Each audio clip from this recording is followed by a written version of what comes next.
आस्था हर धर्म में, आस्था हर कर्म में, आस्था हर घर में, आस्था हर दर में, आस्था हर राह में, आस्था हर चाह में, आस्था हर भाव में, आस्था सद्भाव में।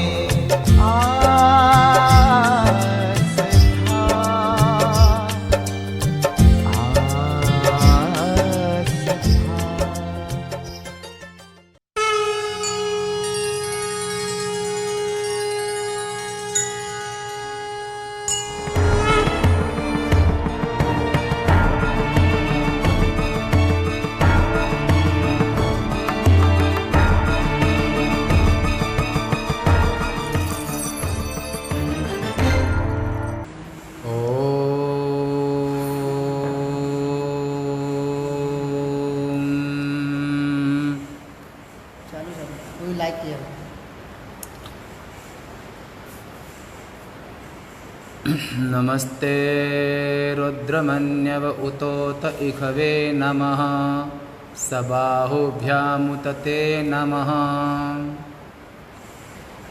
ओम नमः शिवाय शिव नमः शिवाय।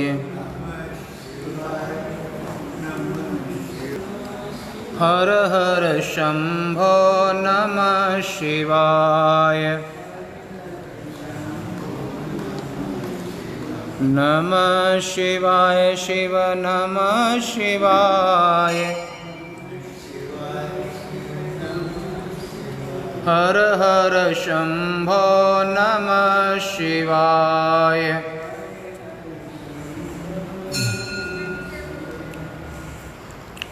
बोलो उमा महेश्वर भगवान की। आज श्रावण महीने में श्रावण कृष्ण पक्ष सप्तमी रविवार गीता भवन इंदौर से आप शिव पुराण में क्रमशः इस चातुर्मास में कथा प्रसंग श्रवण कर रहे हैं। पर यहाँ जो शिव महापुराण कथा सुन रहे हैं उसमें 8 दिन का 9 दिन का संकल्प नहीं है। यहाँ पर शिवपुराण संकल्पित नहीं है। यहाँ पर शिव चिंतनम तत्कथनम तच्चिंतनम तत्कथनम अन्योन्यं तत्प्रबोधनम। ऐसे प्रातः काल के सत्र में आप वेदव्यास प्रणीत शिव महापुराण का प्रसंग श्रवण कर रहे हैं। इसमें कल तक आपने देवराज नामक ब्राह्मण का प्रसंग सुना था। ये शिवपुराण महात्म प्रसंग में आप श्रवण कर रहे हैं। और इस महात्म में पहले अध्याय में देवराज नाम के जो ब्राह्मण थे और उनके विषय में सुना था। पाप रता, पाप में रत होने के बावजूद भी भगवान शिव के अनुग्रह से उनकी भी सद्गति हुई। ऐसे ये जो देवराज नाम के ब्राह्मण थे, शोभावती नाम की वैश्या के साथ कुत्सित आचरण करने के बावजूद भी वैश्या को धर्म पत्नी की तरह और अपने माँ बाप आदि सबकी हत्या करने के बाद जो घर की संपत्ति थी वो भी उन्होंने उस वैश्या को दे दी।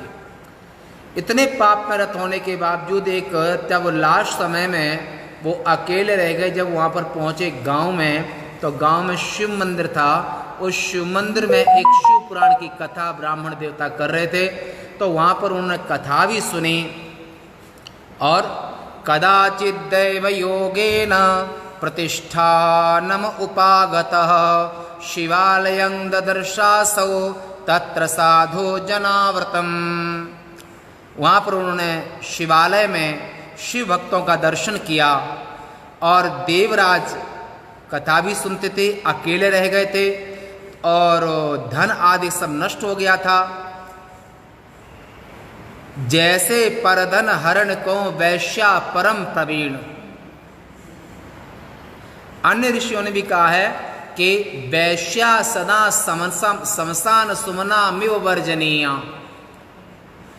वैश्या कितनी भी सुंदर हो उसके बावजूद भी तुम्हारी पत्नी जितनी सम्मानित, आदरणीय और प्रेम की पात्र है, उतना नगर वधू नहीं हो सकती है। तो वहाँ पर वो उसके लिए शास्त्रों में ये कहा है कि जैसे शमशान के फूल होते हैं, शमशान के फूल देखने में सुंदर भी लगते हैं, ये सब कुछ है, पर शमशान में अगर फूल पड़ गया है, भले ही अच्छा फूल है, शमशान में पड़ गया है, तो शमशान में पड़ने के बाद में उस फूल को देवालय में नहीं चढ़ाते हैं, देव मूर्ति में नहीं चढ़ाते हैं। इसी तरह से ऋषि कहते हैं कि वैश्या सदा समसान सुमना मिव वर्जनीया, वर्जन करने योग्य है। तो ये आप इसने ऐसे पाप किए और दूसरों के ठगी करके, झूठ बोल करके, छल कपट करके दूसरों का धन हरण किया, और उसके बावजूद भी वो इतने पाप, और जब इतनी पाप, पूरी जिंदगी भर पाप किया, लास्ट के समय में दैव योगवश शिवालय पहुंच गए जब कोई भी नहीं बचा। भारत देश महान है, भारत देश में व्यक्ति अकेला भी जिंदगी जी सकता है। भारत देश के लोग, इस आर्यावर्त के लोग भिक्षा आदि भी दे देंगे, आप जीवन भी यापन कर सकते हो। और यहाँ पर परोपकारी लोग भी भारत देश में बहुत हैं। तो ऐसे लोग जिनका कोई नहीं है वो भी सहज में जिंदगी जी सकते हैं। आज ये ब्राह्मण अधम देवराज नाम का ब्राह्मण है, जिंदगी भर पाप किया, ऐसा कोई पाप नहीं है जो इसने ना किया हो, पर अंतिम समय में कुछ प्रारब्ध के अनुसार शिवालय की प्राप्ति और ज्वर का आना और 1 महीने के अंदर में उसका देह छूट जाता है। और शिव कथा के प्रभाव से वहाँ पर प्राण तो छूटते हैं, पर प्राण छूटने उसने जो 1 महीना तक कथा सुनी, शिवालय का निवास किया, ब्राह्मण का दर्शन किया, शिव भक्त का दर्शन किया, इन सबके पुण्य से वो देवराजश्च मासान्ते ज्वरेणा पीड़ितो मृतः बद्धो यम भटै पाशैर नीतो यमपुरम बलात्। ऐसे देवराज नाम का ब्राह्मण इतने पाप से आक्रांत होने पर यम के दूत आते हैं और यम के दूत उसको बांध करके यमलोक ले जाते हैं। तावक शिवगणा शुभ्रा त्रिशूलाश्चित्तपाणया भस्मभासित सर्वांगा रुद्राक्षांचित विग्रह शिवलोका समागत्य क्रुद्धा यमपुरी ययुः ताड़यित्वा तो तद्दूतांस तर्जयित्वा पुनः पुनः। जब शिव भक्तों ने, शिवगणों ने ये देखा, शिवगणों ने ये देख करके और देखा कि देवराज नाम का जो पापी ब्राह्मण है इसको यमदूत लेके गए हैं, तो शिव भक्त को जब वहाँ पर शिवालय में वो नहीं मिला, तो जो शिव के गण थे वो यमलोक चले गए, और यमलोक में जाकर के जो दूत यमराज के इसको लेकर गए थे उनसे जबरदस्ती उस देवराज नाम ब्राह्मण को ले आए। वे दूतों का जो वेशभूषा का चित्रण यहाँ करते हैं, वे शिवगण हैं, श्वेत वस्त्र पहने हुए हैं, हाथ में त्रिशूल धारण किए हुए हैं, चितकी और भस्म रमाए हुए हैं, चिता भस्मालेपा भस्म रमाए हुए हैं, त्रिशूल धारण किए हुए हैं, और त्वा प्रत्यय जगह हुआ है।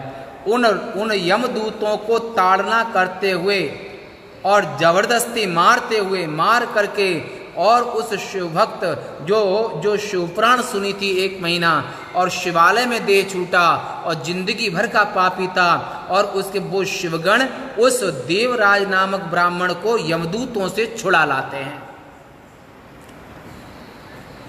देवराजं समामोच्य विमाने परमाद्भुते उपवेश्य यदा दूता कैलासं गन्तुमुत्सुका और वो दूत जो शिवदूत हैं, जो त्रिशूल लिए हुए हैं, भस्म रमाए हुए हैं, सुंदर वेशभूषा है, सफ़ेद वस्त्र पहने हुए हैं, ऐसे भगवान शिव के जो गण हैं, दूत हैं, वो विमान पर, अपने विमान पर उसको चढ़ा करके और वो कैलाश की ओर ले गए। तदा यमपुरी मध्ये महाकोलाहलो भवत धर्मराजस्तो तं श्रुत्वा स्वालयात् बहिरागमात्।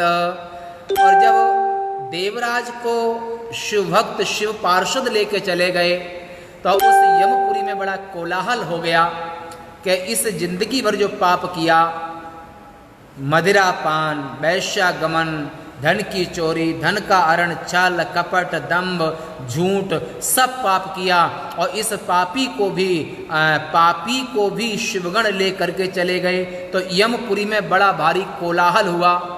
ये आप शिव पुराण का महात्म श्रवण कर रहे हैं कि शिव पुराण कथा सुनने मात्र से क्या लाभ रहता है ना, तो महात्म श्रवण कर रहे हैं। तो जब लेके चले गए बड़ा कोलाहल हुआ, तो यमराज अपने अंतःपुर से बाहर निकल करके आ गए। कोलाहल सुन करके स्वालयात माने अपने घर से बाहर निकल करके आ गए। देखा कि शहर में, नगर में कोलाहल क्यों हो रहा है। दृष्ट्वा चतुरो दूतान साक्षाद्रुदान निवापरान पूजयामास धर्मज्ञो। अरे हमारे दूतों को मार करके, हमारे दूतों को परास्त करके और शिवदूत उस पापी आत्मा को लेकर के चले गए। और ऐसे ज्ञान यज्ञेन चक्षुषा सर्वं वृत्तान्तं ज्ञातवान् यमः न भयात् पृष्टवान् किंचित शंभोर्दूतान् महात्मनः। शंभोर्दूतान् भगवान शिव के पार्षद, भगवान शिव के पार्षद, और भगवान शिव के पार्षद उसको लेकर के और वहाँ पर उस समाचार के सामने भयवश शिव के दूतों से कुछ नहीं पूछा और उन्होंने भी शिव के दूतों से नहीं पूछा। और वहाँ पर यमराज ने भी पूजिता प्रार्थना ते वही कैलास आगमस्तदा ददुः शिवाय सांबाय तं दया वारिराशये। वारिराशय मैंने समुद्र की राशि, जल की राशि। ऐसे भगवान शिव का एक नाम दया राशि भी है, करुणा कर भी है। ऐसे भगवान महादेव का जो स्वभाव है करुणा कर है। महादेव करुणा के बस होकर के, महादेव की करुणा से और करुणा द्रवित होकर के और उसको अपने लोक में बुला लिया था। और शिव दूतों ने दया के समुद्र पार्वती सहित शिव को, देवराज को सौंप दिया। जो देवराज नाम का उसको भगवान शिव के कैलाश में ला करके और भगवान के शिव के चरणों में उसको डाल दिया। धन्या शिव पुराणस्य कथा परम पावनी यस्या श्रवण मात्रेण पापीयानपि मुक्तिभाक। पापीयान जो संसार में सबसे बड़ा पापी है, भगवान शिव की भक्ति करे, विष्णु की भक्ति करे और संसार का सबसे बड़ा पापी है, तो अपने दुराचार पाप को छोड़ करके और भगवान शिव के शरणागत हो जाता है, तो भगवान शिव करुणावतारम संसार सारम भी करुणा, अहेतुक करुणा बरुलालय हैं और अहेतुक करुणा करने वाले हैं। ऐसे भगवान महादेव, भगवान महाकाल करुणा से द्रवित होकर के और वो सब पर अपनी दया, सब पर मोर बराबर दया। महादेव सभी जीवों पर, वो की पशुपति। देह निष्ठा में जो जीव जीते हैं, मैं देह हूँ, मैं देह हूँ ये मानना सबसे बड़ा ये पाप है। सब पाप इसके पुत्र हैं, ये पाप का भी बाप है। बोलो शंकर भगवान के। तो अपने देह के अंदर में शिव भी है और देह स्थिमान सरुदिरे विमतिं त्यजत्वं जाया सुतादिषु सदा ममतां विमुंच पश्यानिशं जगदिदं क्षणभंगनिष्ठं वैराग्य राग रसिको भव भक्तिनिष्ठः। श्रीमद् भागवत महापुराण के महात्म में आपने पद्म पुराण का प्रसंग सुना है कि माता पित्रोद्मलोद्भूतं, जितने भी शरीर हैं वो माता पिता से पैदा हुए हैं, और माता पिता से जो शरीर पैदा हुए हैं वो सब के सब शव कहलाते हैं, वे सब के सब शव कहलाते हैं, चाहे मनुष्य का हो चाहे हाथी का हो, शव कहलाते हैं। और जड़ होते हैं।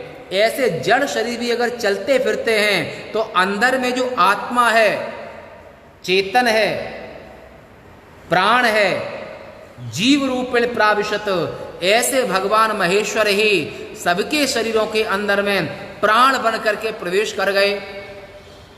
तो शरीर के अंदर में जो चेतना है, जो आत्मा है, उस आत्मा का नाम क्या है? शिव है।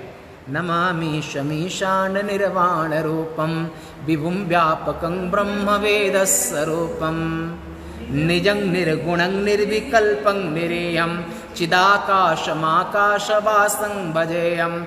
ऐसे जो जगन्नियंता महादेव हैं और जो महाकाल हैं, वे सबके अंदर में वे आत्मा बन करके रहते हैं। आत्मा त्वं गिरिजामति प्राणः शरीरं गृहं पूजाते विषयोपभोग रचना निद्रा समाधि स्थिति। ऐसे महादेव सबके अंदर में, अगर महादेव का आप प्रत्यक्ष दर्शन करना चाहें तो किस रूप में करेंगे? आत्मा के रूप में। पर आत्मा आंख से दिखाई नहीं देती है, तो हम महादेव का दर्शन कैसे करेंगे? तब महादेव का एक दूसरा रूप है प्राणो ब्रह्म इत्युपासिता। महादेव कार्य ब्रह्म के रूप में सभी प्राणियों के अंदर में वे प्राण बने हुए हैं। ब्रह्म वेद स्वरूपम, और संपूर्ण वेदों में ब्रह्म स्वरूप महादेव का ही चिंतन है। संपूर्ण उपनिषदें महादेव का ही कथन करती हैं। संपूर्ण पुराणे देवाधिदेव महादेव का कथन करते हैं। देवराज इंद्र भी महादेव की उपासना करते हैं। सृष्टि के आरंभ में हिरण्यकशिपु आदि और त्रेता में रावण, इन सब में भी महादेव के अनुग्रह से रावण बाणासुर की तपस्या कहाँ है? तपस्थली मालूम है? बाणासुर की तपस्थली है तुम्हारे इसी क्षेत्र में, ओंकारेश्वर ज्योतिर्लिंग। और ओंकारेश्वर ज्योतिर्लिंग से 22 किलोमीटर ऊपर धावड़ी कुंड है। हम रहे वहाँ पर, आप भी रहे। ये शरीर रहा है आज से 23 वर्ष पहले नर्मदा परिक्रमा। अब तो बांध बन गया है, डूब गया। बहुत दिव्य क्षेत्र। शिवलिंग बनते हैं। हाँ, तो वहाँ पर कुंड हैं। तो वो नर्मदा परिक्रमा गए थे, तो वहाँ पर बहुत आनंद आया, कई दिन रुक गए। अब वो जो है फकीर की मौज और राजा की फौज, कोई ठिकाना नहीं होता है। राजा की फौज, फकीर की मौज, जहाँ जितने मन हुआ रुक गए, नहीं मन हुआ चल दिए। तो धावड़ी कुंड में साधना करने के लिए बहुत अच्छा स्थान है। और उस धावड़ी कुंड के दक्षिण तट पर वहाँ पर बाणासुर तपस्या की है। ये प्रसंग आप स्कंद पुराण के नर्मदा खंड में, नर्मदा जैसे वो केदार खंड है, काशी खंड है, अवंतिका खंड है, ऐसी नर्मदा खंड है स्कंद पुराण में। तो वहाँ पर बाणासुर तपस्थली, तो वहीं पर बाणासुर ने महादेव वरदान मांग लिया था कि आप वहाँ पर बाणासुर पार्थिव पूजन मिट्टी के शिवलिंग बना करके रोज नर्मदा में विसर्जित करना। और काफ़ी समय लंबी तपस्या की, महादेव प्रसन्न होकर के तब उन महादेव वरदान में मांग लिया था, हे प्रभु आप जो है आप यहाँ पर शिवलिंग के रूप में। तब उन्होंने कहा यहाँ से धावड़ी कुंड से जो नर्मदा से शिवलिंग निकलेगा, नर्मदा के कंकड़ सब शिव शंकर।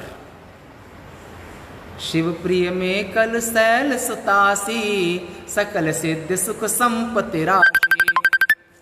सकल सिद्धि सुख संपत्ति राशि।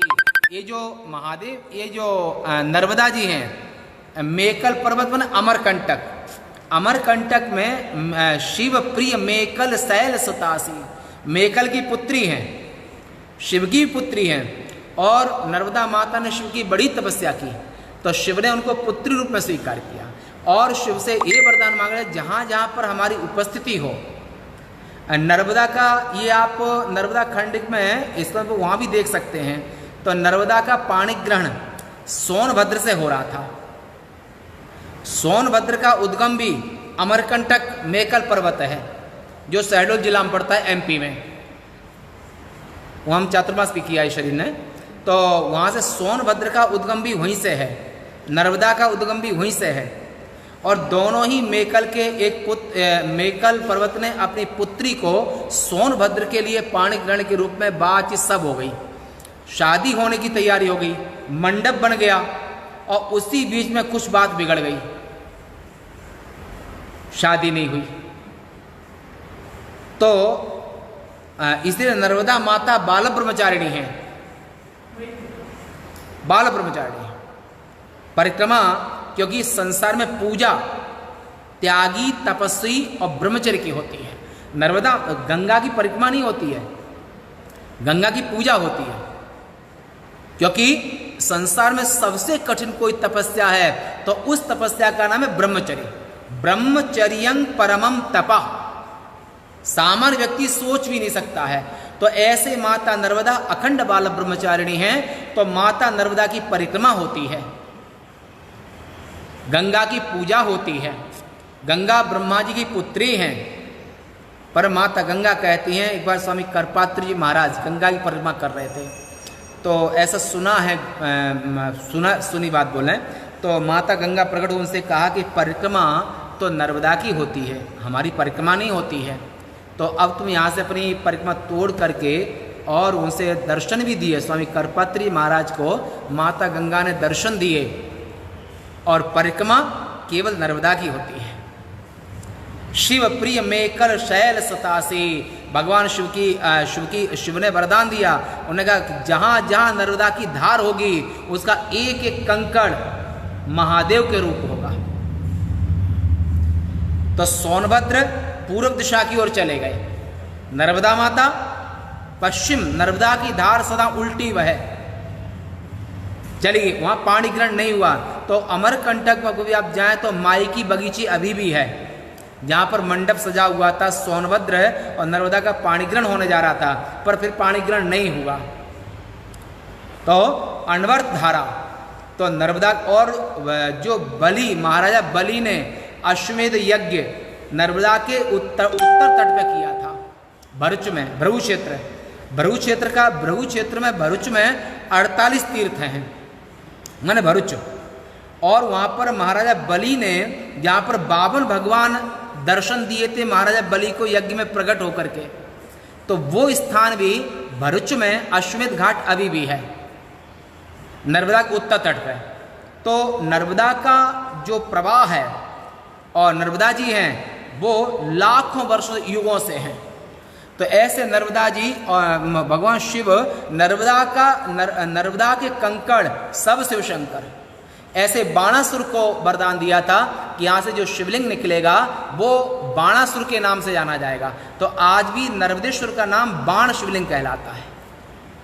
ये बाणासुर की तपस्थली ओंकारेश्वर से 22 किलोमीटर ऊपर की ओर मतलब धावड़ी कुंड, यहाँ पर बाणासुर ने तपस्या करके, ये तुम्हारा क्षेत्र है, ओंकार उज्जैन ये सब क्षेत्र है, ये भगवान शिव का नित्यवास है। और उज्जैन में 12 किलोमीटर में भगवान महादेव ने, उज्जैन के जो महाकाल वन है, वो महाकाल वन 12 किलोमीटर का है, तो उसमें केंद्र में महादेव है ज्योतिर्लिंग, और संपूर्ण पृथ्वी का नाभि केंद्र है। महाकाल ज्योतिर्लिंग संपूर्ण पृथ्वी का नाभि केंद्र है। ऐसे भगवान महादेव के इधर भी उधर भी, और उस महाकाल वन के अंतर्गत महादेव ने अपने भक्तों को 84 जगह दर्शन दिया है। आज भी 84 महादेव है, जो आप जानते हो। तो उज्जैन क्षेत्र भगवान शिव का प्रिय भूमि है, और मालवा में महादेव के अनुग्रह से कभी अकाल नहीं पड़ता है, ये महादेव का अनुग्रह है। और उमा महेश्वर सदा निवास करते हैं महाकाल वन में, और महाकाल वन जैसे केदार पसंद है, काशी पसंद है, और ऐसे महादेव महाकाल वन में भक्तों को आशीर्वाद दिया है कि महाकाल ज्योतिर्लिंग के रूप में नित्य निवास करेंगे महाकाल वन में। तो ऐसे महादेव के अनुग्रह सदा शिव महास्थानम परम धाम परम पदम यदाहुर वेद विद्वांसा सर्वलोको परिस्थितः। ऐसे जो आप यहाँ पर स्थानीय बात सर्वलोको परिस्थिता, तुम्हारा ये जो पृथ्वी लोक है ये 8वां लोक है पाताल से, और इसके ऊपर में अंतरिक्ष लोक है, और इसके ऊपर में इंद्र का लोक स्वर्ग आ जाता है, और स्वर्ग के बाद में वायु लोक, वरुण लोक, विद्युत लोक, और विद्युत लोक तक जो ऊर्ध्वरेता सगुण ब्रह्म की उपासना करने वाले विद्युत लोक तक, स्वर्ग से ऊपर लोक तक जाते हैं। और जैसे और ब्रह्मलोक का मतलब है कैलाश भी ब्रह्मलोक में आता है। मैं मुख्य रूप से प्रमाणित रूप से ब्रह्मलोक में महार, जना, तपा और सत्य, ये 4 लोक का नाम ब्रह्मलोक है।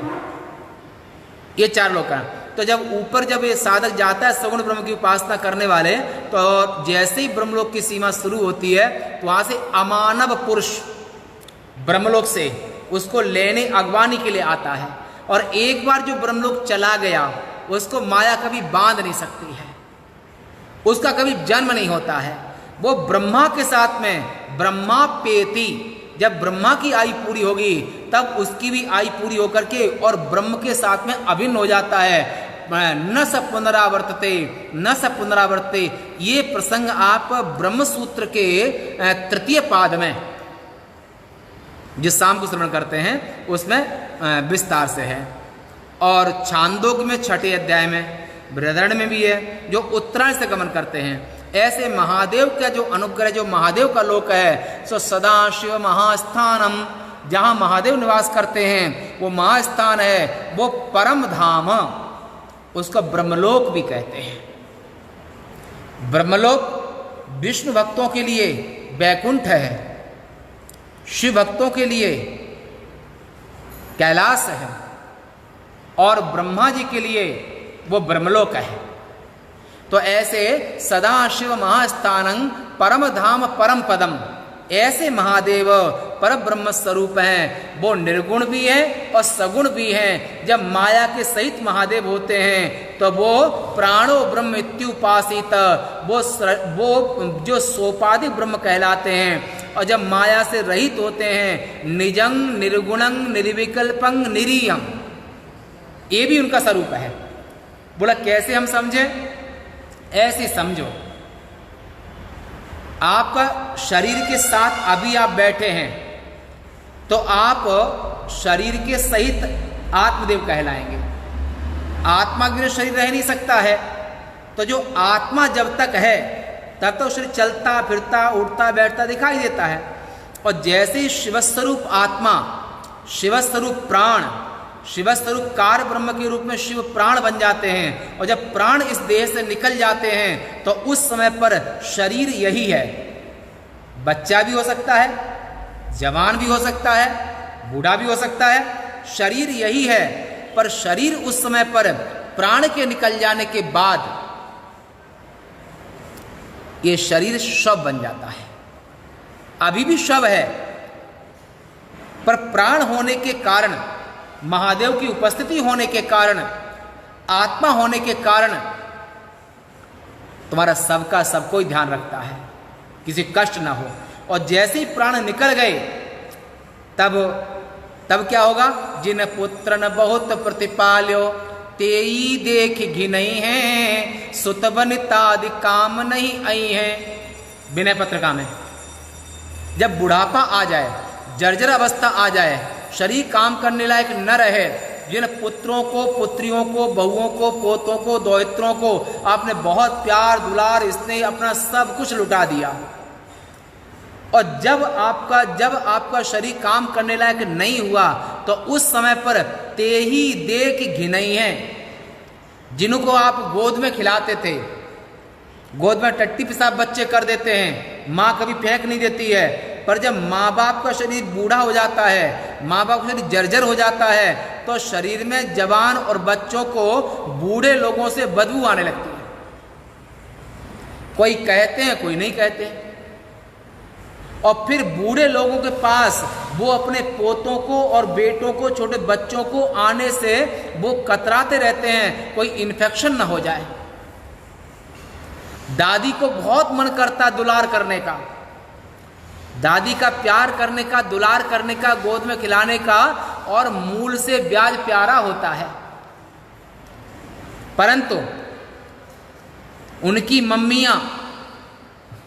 उनकी मम्मियां आदिक वो दादी के पास अपनी संतान को, बच्चों को रखना ज़्यादा पसंद नहीं करते हैं। फॉर्मेलिटी व्यवहार तो गोसा अभी नहीं, ये 500-600 वर्ष पहले गोसा में लिखा है कि जब अंतहु तोह तजेंगे पामर, तू न तजय अब हीते, अब नाथे अनुराग जाग जड़, त्याग दुराशा जीते, कबहु कहो यही रह निरहोंगो, श्री रघुनाथ कृपालु कृपाते, संत स्वभाव कहोंगो, परहित निरत निरंतर, नहीं गुण दोष कहोंगो, कबहु कहो यही रह निरहोंगो। ऐसे महादेव की उपासना सबको करनी चाहिए। ऐसे महादेव साकार भी उपास्य हैं, निराकार भी उपास्य हैं, और वे परम धाम, जब ब्रह्मलोक आप जाएंगे तो वो भी महादेव का ही लोक है? तो ऐसे परम धाम परम पदम, वे परम पद स्वरूप हैं, परम धाम स्वरूप हैं। और वे महादेव ही यदा आहुर वेद विद्वांसः सर्वलोकों पर स्थिता, माने 14 भुवन कुल हैं, और 14 भुवन के सबसे ऊपर वाला जो लोक है जिसे ब्रह्मलोक कहते हैं, और वही कैलाश धाम भी उसे कहते हैं। ब्रह्मलोक की परिधि में आते हैं बैकुंठ धाम, कैलाश धाम, ये सब स्वर्ग लोक के ऊपर के लोक हैं। जब शरीर छूटने के बाद जीवात्मा जाता है तो स्वर्ग के ऊपर के लोक में चला जाता है, फिर वहां से उसको माया बांध नहीं पाती है, और वो अंदर में पूर्ण परमात्मा के साथ में बैकुंठ में, शिवलोक में, ब्रह्मलोक में, और हमेशा हमेशा के लिए फिर कभी उसको दुख नहीं होता है। ये बात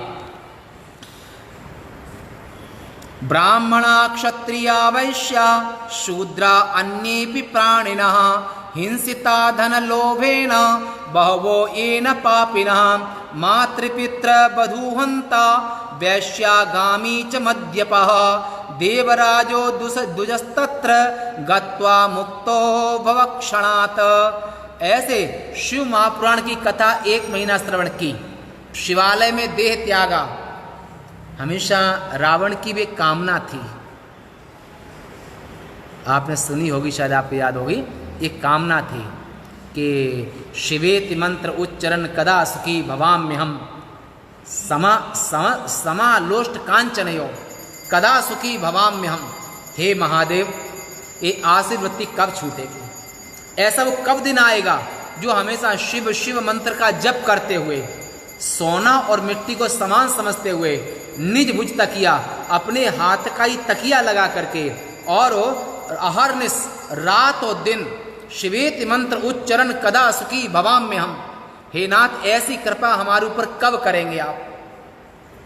अब प्रभु कृपा करो यही भांति, सब तज भजन करो दिन राते।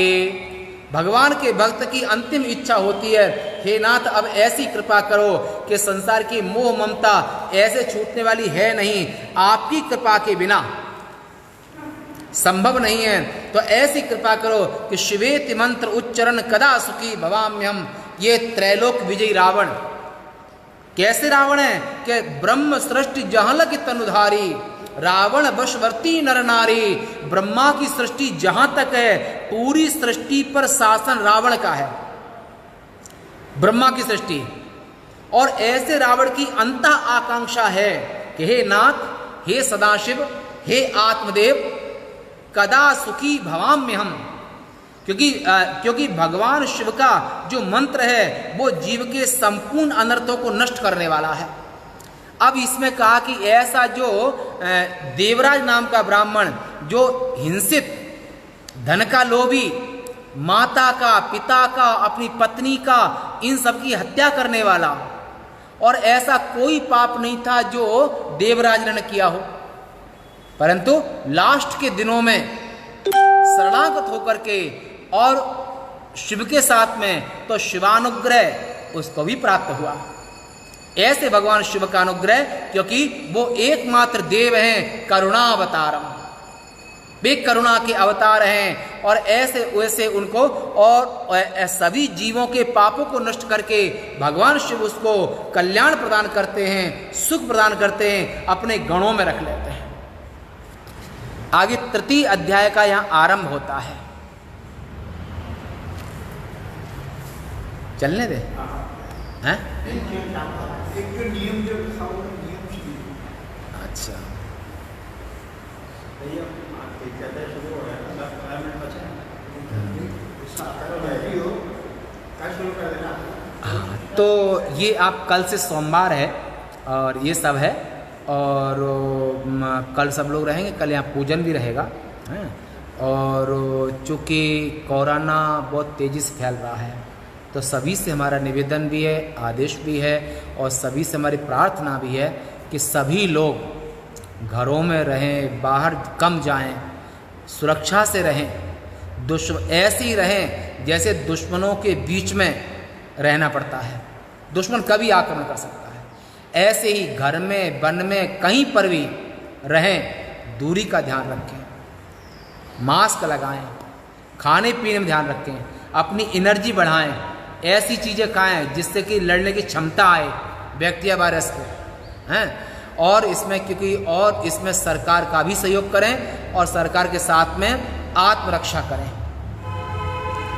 कोई वो ममता नहीं, कोई व्यवहार नहीं, मीन्स व्यवहार है परंतु शत्रुओं के बीच में। तो कोरोना आज ऐसी महामारी है, पूरे विश्व के लिए है, ऐसी महामारी है, इससे बचना भी आवश्यक है, और हमें अपने शहर को ही बचाना है। तो हम शहरवासी सभी ये ध्यान रखें कि दूरी का, मास्क का, खाने पीने का, और आवश्यक हो तभी बाहर जाएं, अन्यथा भगवान शिव का चिंतन करें, घर में बैठ करके साधना करें, समाधि का अभ्यास करें, और योग करें, प्राणायाम करें। प्राणायाम करने से अंदर की क्षमता बढ़ती है, लड़ने की क्षमता बढ़ती है, तो प्राणायाम अवश्य करना चाहिए। तो ये 2 अध्याय तक का प्रसंग आज हुआ, शेष वार्ता आप कल करेंगे। आज यहीं तक, और कल सोमवार भी है ना, दूसरा सोमवार है इसका, तो आज यहीं तक। पूर्णमदः पूर्णमिदं पूर्णात् पूर्णमुदच्यते पूर्णस्य पूर्णमादाय पूर्णमेवावशिष्यते। ओम शांति शांति शांति। बोला उमा महेश्वर महादेव के, श्री राजाधिराज महाकाल महाराज के, सभी संत हरिभक्तन की, गीता गंगा मात की। नमः पार्वती पतये, हर हर महादेव।